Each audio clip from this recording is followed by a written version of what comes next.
The world is not going to stop just because you're not ready. That is my husband's favorite line.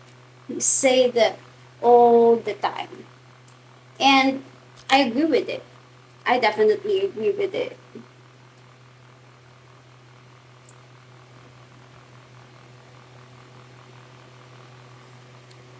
Because there's no such thing as too ready.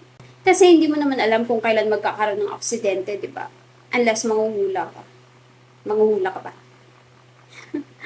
May mga nagsasabi sa akin no na bakit daw parang hindi daw ako nawawalan ng pera. Ay sabi ko naman, hindi naman sa hindi ako nawawalan ng pera. Sadyang marunong lang ako mag-budget.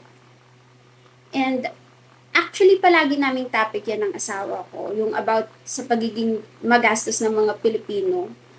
Or generally lack of knowledge how to budget money. And lack of financial literacy.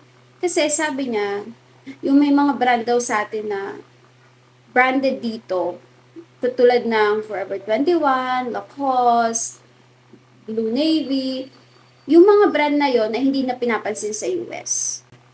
Pero tinatangkilik pa rin nating mga Pilipino at binibili pa rin natin. Which is sobrang mahal, di ba? And sabi niya, kung talagang walang pera ang mga Pilipino, paano nila na-afford bumili ng mga branded na gamit? At palaging kumain sa labas. And sabi ko naman, hindi sa walang pera ang mga Pilipino. Sadyang hindi lang sila marunong mag-budget. At yun ang dahilan kung bakit hindi nila na-afford ang mga bagay na talagang kailangan nila.